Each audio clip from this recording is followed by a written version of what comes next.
Hello and welcome to the video. Here we will cover the 14th Legion of Rome's massacre at the Battle of Atuatuca. The 14th Legion was inexperienced and eager to prove their worth and earn the loyalties of their generals, which would play a part in its destruction. So why this story? Well, I was doing research into the Roman legions, then came across the 14th in Caesar's commentaries, where he goes into detail about the massacre, which is rare when it comes to Rome's worst defeats and the loss of its legions. You have the names of some of its men involved, and their commanders, their fates, and the decisions they made in their moving tale. I thought everyone has heard the Battle of Teutoburg Forest, but I don't think many people know this story, me included before I came across it. So I hope you find it interesting and enjoy the video. And if you do, please leave a comment with any feedback and subscribe to the channel. The 14th was levied by Julius Caesar in 57 BC for his campaign in Gaul. This was to bolster his 4 other legions under his command. Its sigil was a Capricorn. The legion was given the name Gemina, which meant twin, as it drawed some of its men from other legions which were depleted under Caesar's command. It had around 6,000 enlisted men and 60 centurions. It was one of 2 legions levied to fight the Belgic tribes in Belgium and Gaul. Caesar was slow to trust new legions, so the 14th wouldn't see combat duty for the first 4 years of its service. Green troops with its commanders being pulled from more experienced legions, the 14th were given menial jobs like garrisoning outposts, patrol duties, and even cutting wheat for the other, more veteran legions. The 60 centurions of the 14th reported to 6 tribunes. These would be the equivalent of colonels today. Generally, the tribunes were under 30 years of age, members of the equestrian order, and sons of Rome's best families. In the early days of Rome, these men would have been the cavalry units, rich enough to afford horses, hence where the name equestrian comes from today. Often serving a tour of duty lasting just 1 year, one tribune commanded the entire legion, usually on a year rotation, while the other 5 commanded 2 cohorts each. Every 2 months they rotated responsibilities. Caesar started the trend of keeping men at the heads of the legion, so they could shape the legion and the men could learn to love them, providing they were good enough to do the role. The conquistors were the recruiting officers of the Roman legion. They had conscripted the recruits of the 14th in northeastern Italy in the winter of 58 to 57 BC. They had enrolled healthy young men, mostly between 17 and 20 years of age, all of them Roman citizens. The 14th draftees were recruited for 16 years service, signing a contract that bound them to the state. Legionaries swore to serve the Senate and the people of Rome, to obey their officers, to adhere to extremely tough service regulations, and if necessary, to die for Rome. In return, Rome was required to provide its legionaries with food, shelter, uniforms and weaponry. Also to pay them a salary, originally 450 sestertians a year, which was doubled by Caesar to 900 sestertians a year, showing one of the reasons why the soldiers loved Caesar so much, and were loyal to a fault to him. Once enrolled in a legion, they were no longer subject to civil law. The legion was their new family, and strict legionary regulations was the order of the day, with the penalty of death for major infractions governed their lives. In 54 BC, leading the way into Belgium, at the forefront of the 14th Legion was its general, Quintus Sabinus, and his second in command, Lucius Cotta. Behind them was the first cohort, whose commander, Chief Centurion Titus Balventius, was an experienced veteran and head of all the centurions. He was personally given this position by Caesar himself. Balventius had held this post as senior centurion for the past year. The first cohort was the best cohort in the legion, and held the Roman eagle as per tradition. Bareheaded and proudly holding aloft the golden eagle of the 14th came eagle-bearer Lucius Patrocitus, again another veteran and well known amongst the common soldiers. Each legion would consist of around 10 cohorts. A cohort had around 600 men in it. Sabinus, the commander, would have been in his mid to late 30s. He had a mixed reputation, as 2 years earlier, when operating in Normandy, he had been severely criticised by men under him, who'd accused him of acting timidly in refusing to venture outside the camp to fight the attacking Gallic force. Caesar himself, however, would later write in Sabinus' defence, especially after Sabinus subsequently used a spy to lure the Veneti tribe, which was a Gaulish tribe, into a trap, after which he wiped out much of the enemy force. With Caesar's conquest of modern-day France, most of the tribes in Belgium reluctantly signed a peace deal without putting up much of a fight. With a bad summer where most of the crop harvest had failed, Caesar was forced to spread out his legions in the newly conquered territory, so they could have enough supplies to last the winter.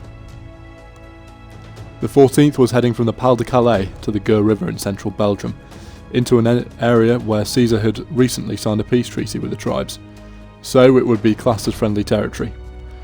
The 14th was accompanied by another 5 cohorts of unidentified infantry, perhaps from the 11th Legion, or auxiliaries. They also had a squadron of Spanish cavalry with them. Accompanying the fighting men would have been the cooks, slaves, mule drivers, along with 1,000 mules themselves. The legion set up their camp by the river near a place called Atuatuca. Thick palisade walls surrounded the camp, with a wide ditch on the outside. In the centre of the camp there would have been an open market for the legionaries. In the camp there would have been the legion's tents. Each tent would have a contubernium, which would mean a squad of around 10 men. These men would live side by side, sleep together in the tent, work together, fight and die together if necessary. Near the Roman camp was the Eburones tribe, under the rule of King Ambiorix. As its peace treaty with Caesar required, the local Eburones tribe had to deliver a large quantity of grain to General Sabinus and the 14th Legion, while the camp was under construction. It was King Ambiorix who supervised the handover of grain at Atuatuca, and he eyed the growing Roman encampment with distaste. He could see that the Romans were planning on a long stay in the area. Ambiorix feigned friendship at first, hiding his hatred of the Romans. He soon came to hear of rumblings of Gaulish tribes all around Gaul, with some tribes going into open revolt against Rome. He sent a message to all the Eburones clan leaders, summoning them and their fighting men for a battle against the Roman invaders. With the legionaries collecting buckets of water from the river, cleaning their kit, repairing their boots and sharpening their tools, the peace of the scenic riverside setting at Atuatuca was not to last for long. 2 weeks after General Sabinus had sent a cavalry dispatch to Caesar, reporting that his men had completed the construction of their fortification, besides the water of the Gers, and was settling in for the winter, the call of to arms was unexpectedly trumpeted through the camp. The Eburones warriors had quietly washed through the Belgian forest without being noticed, and had arrived at Atuatuca. Without warning, they overran and massacred a small 14th Legion wood gathering party, working a little way from the Gers River position. Before news of the massacre reached General Sabinus, 10,000 Eburones warriors launched an assault on the fortified camp itself. As Sabinus' legionaries dashed to take up defensive positions along the camp ramparts, the sentries had just enough time to swing shut the camp's doors. On this occasion, the tribesmen's initial assault on the Atuatucan camp walls were easily driven off by a sortie of Sabinus' Spanish cavalry under the command of Tribune Junius, who unexpectedly rode out of a swiftly open gate and drove into the attackers' flanks while they were busy pelting the legionaries on the ramparts with stones the size of golf balls and baseballs. As the tribesmen pulled back out of missile range and surrounded the camp, cutting it off from the outside world, King Ambiorix sent to the camp walls messengers who urged the Romans to send someone out to speak with their leader. Caesar writes that they said, "We have something to say that concerns both sides. Something that can bring this fighting to an end." General Sabinus then sent out 2 of his officers to meet with Ambiorix. One was Gaius Arpernius, a member of the Equestrian Order and a friend of Sabinus. The other was Tribune Quintus Junius, the commander of Sabinus' Spanish cavalry detachment who had just saved the day. Junius and Ambiorix were already well acquainted. Caesar tells us that he himself had sent Junius on a number of missions to Ambiorix in the past. Missions that had resulted in the peace treaty that Ambiorix had now just violated. The 2 Roman officers would have been accompanied by General Sabinus' interpreter, Gnaeus Pompeius, who was no relation to the famous general Pompey the Great. Gnaeus Pompeius appears to have later personally reported to Caesar in detail on this meeting and subsequent events, because Caesar was to repeat Ambiorix's words in his memoirs, which is how we know in such detail of what happened to the 14th Legion. Ambiorix stated while he owed Caesar more than one favour, he had been forced into the attack on Atuatuca camp by the will of his people. who were anxious to take part in the concentrated uprising by all the tribes of northern Gaul and throw out the Romans while Caesar was absent. Ambiorix said, "But now I have done my patriotic duty with my attack on your camp, and bearing in mind what I owe Caesar, I urge and implore General Sabinus as my friend and guest in my country, to consider his safety and that of his soldiers." The king went on to inform the Roman officers that a large force of German mercenaries had crossed the Rhine on their way to join the Gallic uprising, and they would reach Atuatuca within days. He then offered safe passage to Sabinus and his troops if they abandoned their camp now and withdrew to join the Romans to the south or west. When the envoys came back to the Roman camp and relayed what had been set out to them, Sabinus immediately called a meeting in his commander's tent with the tribunes and officers.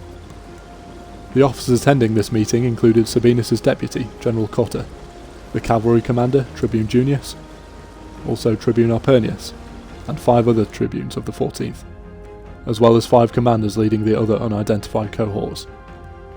Also present were Chief Centurion Titus Balventius, and the 5 other first-rank centurions of the 14th, including Quintus Lucanius, whose son was serving in the legion's ranks. They were also joined by eagle-bearer Patrocides, as eagle-bearers had influence with the troops and often brought into war councils of war by their generals. As the interpreter Pompeius would have also been an expert on the Gauls, he too would have been present. This is probably why Caesar writes in some of the things that were said verbatim, something that Caesar never really did when he wasn't present to something himself. They had a tough decision to make. Should they stay and risk being surrounded and cut off by the tribesmen, hoping for some relief from another Roman army? But that may never come, with uprisings happening all over Gaul. Or should they abandon the safety of their walls and trust this tribal king to keep his word, and face possible ambush and destruction? The arguments for both sides would have gone on long into the night, with officers almost coming to blows, disagreeing with the other's opinion, as on the fateful decision would have in its hands thousands of Roman lives. As the Romans discussed their alternative, second-in-command Cotta, supported by the majority of the first-rank centurions, was all for ignoring Ambiorix's offer of safe passage and staying put behind the walls of the camp. Sabinus, on the other hand, felt certain such a small tribe like the Oberones wouldn't challenge Rome, and if they stayed put, to call Ambiorix's bluff it would be too late, and the Germans' tribes would arrive and surround them both. As it got later, Cotta is said to have remarked, "What could be more irresponsible or unprofessional than to follow the advice of an enemy?" As the two commanders, Cotta and Sabinus, nearly came to blows in the flickering torchlight of the tent, the chief centurion Balventius jumped up and separated the men, trying to calm his senior commanders, telling them it doesn't matter on the decision, just as long as they all agree on it. Described by Caesar as both brave and highly respected, Balventius would not only have been known to Caesar, but also 12 months earlier Caesar would have personally promoted him to chief centurion of the 14th. The leaders were parted, and the torrid debate dragged on until midnight arrived. General Cotta, exhausted and in tears of frustration, finally capitulated to his superior's will and gave up on his objections. General Sabinus' plan of leaving was adopted by the meeting. It was agreed that the 14th Legion and the other Roman troops at Atuatuca would break camp at daybreak, abandoning their fortified position and heavy equipment. They would head west across open country into the territory of the Nervi, in present-day Flanders, to the camp of General Quintus Tullius Cicero, who was in charge of an unidentified legion only 50 miles away. An emergency order was given out in the night, prepare to march at dawn. The men would have stayed up all night preparing their equipment. As the sun rose over the camp, the legionaries set out, travelling light and fast, hoping to cover the distance. Tribune Junius' small Spanish cavalry detachment led the way west, with the men in marching order behind him. They carried their shields slung over their left shoulders, their helmets were hung around their necks, and a weighty backpack hung from a pole over each man's right shoulder. The legionaries, unhappy about giving up their position in the camp without a fight, and despondent about leaving their possessions behind, trudged away from the gear in silence and in loose formation, and, as Caesar tells us, already wearied from the lack of sleep from the night before. Sacrificing the protection of the fortified position, the Roman column straggled along and thin across the Belgian countryside, with the baggage mules untidily spread the length of the march. Fresh in the minds of the common soldiers as they marched was the assurance from their officers that they had been granted safe passage by the Eburones all the way to Legatus Cicero's distant camp. After only a little while of marching, the legion had to march through a thick woodland, just 2 miles away from their original camp. With still early morning mist in the air, the column marched through a valley in the wood.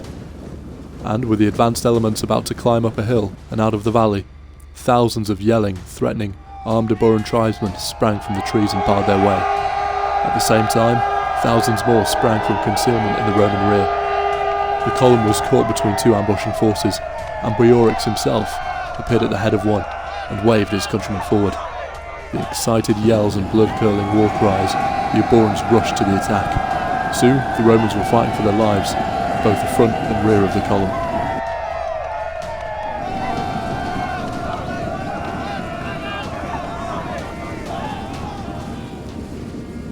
Up front, the Spanish cavalry seemed to have been quickly overwhelmed. At their head, Tribune Junius probably was among the first to die. Tumbling from the saddle, both rider and steed were impaled after their air filled with spears. Several cavalrymen apparently fought their way through the close-packed Eburoan ranks, on the back of their terrified mounts. Diving through the trees, they made their escape, swinging southeast and heading for the camp of Legate Titus Labienus, Caesar's second-in-command in friendly territory. Frantically spurring on their wounded horses, they rode for their lives along the narrow forest tracks. Now, with the Roman army swiftly deprived of their mounted support, the Eburons employed both mounted men and foot soldiers against the ragged column. General Sabinus panicked. Dismounting, he ran up and down the column, trying to organise cohorts into battle order. But his orders betrayed his fear, and time and again he changed his mind or contradicted himself. Meanwhile, General Cotta, who started the day morose and pessimistic, found his fire, and despite the vindication of his worst fears, quickly organised resistance in his sector. He was soon fighting on foot alongside the rank and file of the 14th, shoulder to shoulder. Hearing the screams and cries of their friends and the brothers, the irony smell of blood was thick in the air, as they strove to keep the Gauls from overrunning the column and chewing up strung-out individual Roman units piecemeal, one after the other. Just hours earlier, the legionaries would have been sat in their squads around the campfire, outside their tents, asking each other would they ever see their homes again, their wives, their children. Would their commanders have made the right decision? And would they be sent to meet their gods before the day is out? But right now, this is where they were, side by side, fighting for each other's lives. The order was passed down to abandon their baggage and form into squares or circles, a tactic which was known for being the last resort of men who are cut off, a desperate measure that would have struck fear into the most experienced legionary, knowing that this is where they would stand and fight, and live or die. As the legionary struggled to mass as ordered, the force's plight was made worse by legionaries dashing from the units to look among the straying baggage animals for the most cherished possessions before returning to the ring. Their unmilitary efforts would have been accompanied by curses and bellowed orders from centurions telling them to resume formation, and cries of alarm from less materialistic and experienced comrades.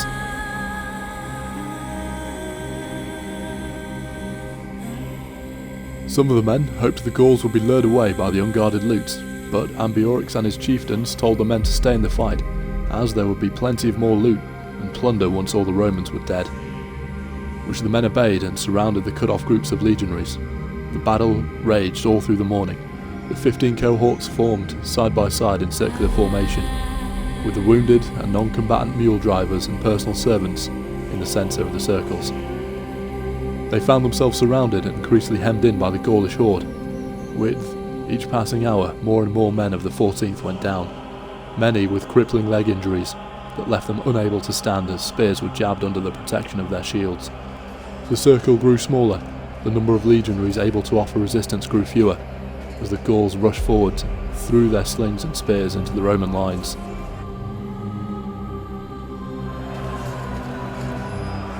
Sabinus was ineffectual as a commander by this stage. He had become a mere spectator, standing behind the fighting line. The elite first cohort of the 14th Legion was providing his bodyguard, and with a dazed look of almost incomprehension, Sabinus would have seen the cohort's commander, Chief Centurion Balventius, felled by a javelin that pierced both his thighs and pinned him to the ground like a lamb on a spit. Balventius the evening before was pulling his commanders apart, offering advice to them, and now he was lying in a pool of his own blood. Sabinus would have seen Centurion Quintus Lucanius of the first cohort making a desperate bid to go to the aid of his son, a legionary in his early 20s, who'd been cut off and surrounded in a vain push forward by his cohort. Sabinus would have watched as both father and son were cut down and killed by the unstoppable hordes.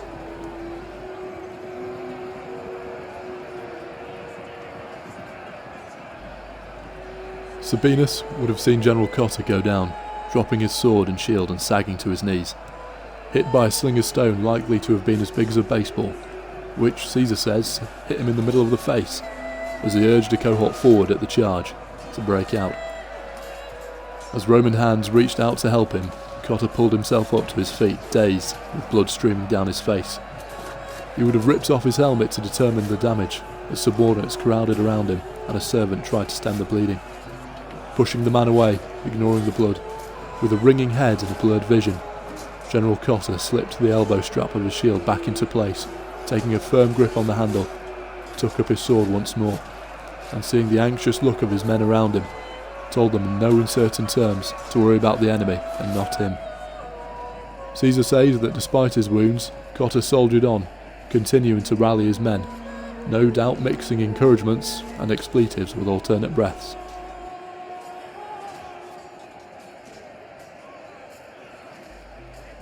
As the afternoon approached, and with mounting casualties, General Sabinus seemed to rouse himself. Through the melee he spotted Ambiorix in the distance, addressing a group of his warriors. Sabinus called over his interpreter, Gnaeus Pompeius, and instructed him to try get through to the Eburoan king and seek a truce. The interpreter, probably a native Gaul who'd been granted Roman citizenship for his service to Rome, would have swallowed hard as he looked across the field strewn with bodies to his assigned destination. How was he to reach that destination unscathed? Somehow, he did manage it, and he reached Ambiorix, who now called a pause to hostilities. Ambiorix informs Pompeius, "Tell your general he may speak to me in person," he told him. "I hope I can convince my men to spare the lives of the Roman soldiers, but whatever happens, I can personally guarantee that Sabinus himself will come to no harm," Ambiorix told Pompeius. The fighting stopped. Reluctantly, the tribesmen held back, maintaining their positions around the trapped legionaries. Some glaring at their opponents, others grinning in anticipation of finishing them off before the day was over. After the carnage of the preceding hours of battle, a chilling silence would have fallen over the battleground, broken only by the groans of the wounded and the dying.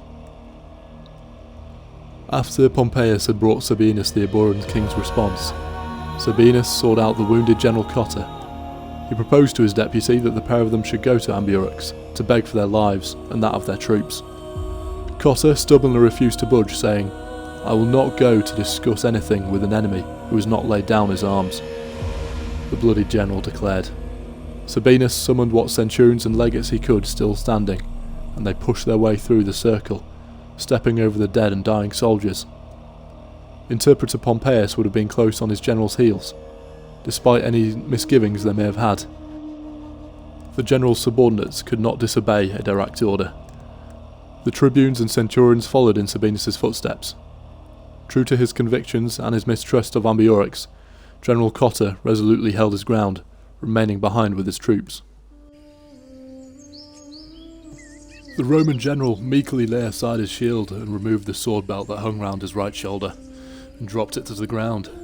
He then turned to his officers behind him and ordered them to do the same. Unhappily, his subordinates disarmed. When the officers' weapons lay on the grass, Ambiorix beckoned them closer. The Roman officers took several steps forward. The Eburoan leader then asked the Roman commander what he had to say for himself. "I seek terms of surrender," Sabinus glumly announced. When Ambiorix indicated he should go on, Sabinus began to detail terms that should be acceptable to him. From their lines his troops could hear his words, some grateful that the fighting may soon end, others frustrated and angry at the prospect of capitulating to these long-haired Belgic barbarians. As the general and Ambiorix conducted a conversation which was deliberately protracted by the king, tribesmen slowly closed around Sabinus, leering at the humiliated Roman commander. Someone gave a signal, perhaps it was Ambiorix himself. Spears plunged, swords struck, and to the horror of his watching men, General Sabinus fell dead at the feet of his chief adversary, victim of his own fear and gullibility. The interpreter Pompey, however, who went with him, survived, possibly setting this up himself, asking for his life to be spared in exchange for bringing the commander to Ambiorix.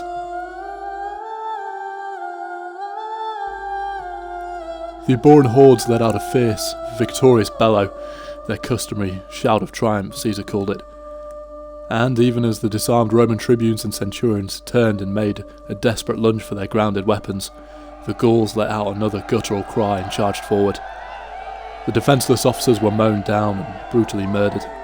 The bodies would be stripped, the tribesmen scuffling over the valuable clothing, armour and weapons, even as the battle continued close by. In tradition, the heads of the officers would be lopped off as trophies. Soldiers of the 14th, so full of hope a few moments before as they witnessed the apparent surrender negotiations, even if their perceived future had been as prisoners, probably sold as slaves across the Rhine to the Germans, were suddenly required to fight to save their own skins once more. But they were too slow to overcome the double shock of their general's assassination and the Hope's dash. The Belgic charge broke the Roman ring. General Cotta went down fighting. He didn't take a backward step as scores of Eborans swarmed all over him. He died side by side with his men. Around him, thousands of men of the 14th Legion also died fighting. And when no more Roman soldiers offered resistance, the tribesmen hacked the defenceless non-combatants to pieces, even as they begged for their lives. Just a handful of surrendered legionaries were spared. Ambiorix had plans for them. Still, some men of the 14th, perhaps as many as a few hundred, were able to withdraw in reasonable order back to the camp beside the gear that they had deserted that morning, and to shut the still intact gates behind them. The retreat was made possible by the fact that the majority of the tribesmen had turned to stripping the dead and rounding up the wandering Roman baggage animals. The men were led by bare-headed eagle-bearer Patrocitus. These escapees included men of the 14th's first cohort, who had retained their discipline in their determination to carry out their sworn duty to protect the legion's sacred eagle. Patrocitus himself was cornered outside the camp walls by tribesmen intent on wresting the glittering eagle standard of the 14th from his hands. Throwing the eagle over the earthen wall to colleagues who had managed to reach the comparative safety of the camp, Patrocitus turned, drew his sword, and raised his small, round standard-bearer's shield. He took a few Gauls with him before he too was cut to pieces. He would have been known throughout the legion as the eagle-bearer was deeply respected, and the legions would have fought like lions to defend the eagle he held. Those Eborans who persisted in harrying the last survivors of the 14th as they took refuge in the Atuatuca camp were insufficient in number to overrun it. The few remaining soldiers of the 14th held off their worrying assailants until nightfall, when the attackers finally withdrew. Caesar says the Gauls both revered and feared the night, considering it the domain of the god of the underworld, whom they believed all gods were descended.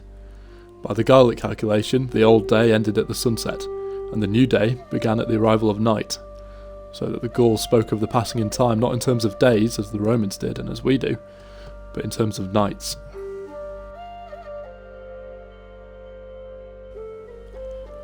But the Gauls around Atuatuca didn't retreat far. In the night, the Romans sheltering in the camp would have seen thousands of Belgic campfires burning all around them. They would hear the laughter and victory songs of their celebrating enemy. The legionaries would have heard the sound of their comrades being tortured in the forest, hearing cries and screams of their friends.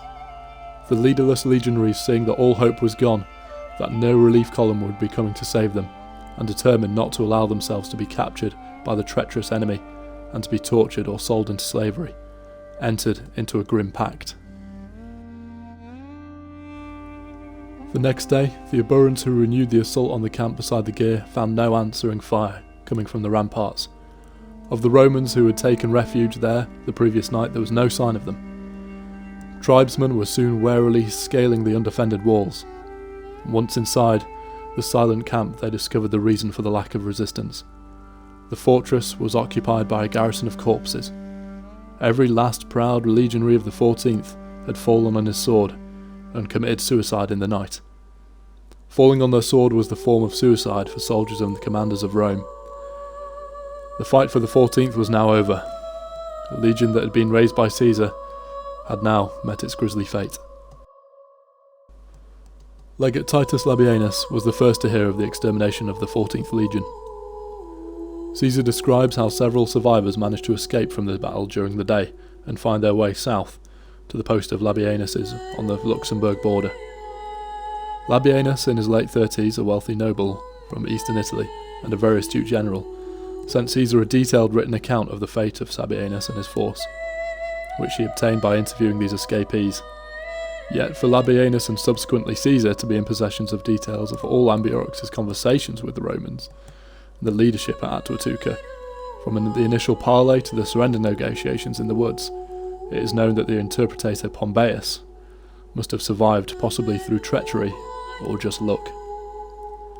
Labienus's detailed report apparently went no further than the bloody contest in the woods, perhaps terminating with the death of Sabienus and Cotta.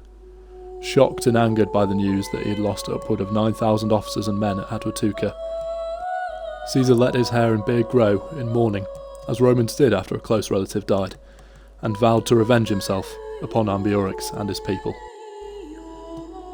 Caesar wreaked revenge on the Eburans, putting their tribe to an almost genocide.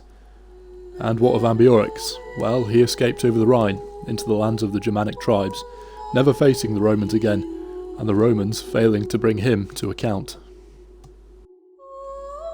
Today Ambiorix is seen as a hero in Belgian culture, as an icon of independence. The region he ruled over would later be solidified in the Roman Empire for the next few hundred years. The 14th Geminal would later be raised again under Caesar and go on to do great things. It fought in the invasion of Britain, and then went on to fight all the way in the deserts of Parthia, earning itself as a reputation of one of Rome's great legions, ridding itself of the reputation it had gotten with the massacre at Atuatuca. I think this is a fascinating little known fight in history that has so much depth to it. It was a joy to research, and I hope you enjoyed watching it and listening to it. I find these stories the most fascinating as it's a tale of heroism, betrayal and brothers in arms. I got my information looking through Caesar's commentaries. I was originally going to do a video on the history of the 14th as a whole, and then came across this and decided it warranted its own video. Thank you for watching, and I hope you enjoyed it. Please drop a comment on what you thought of it, and subscribe. See you in the next one.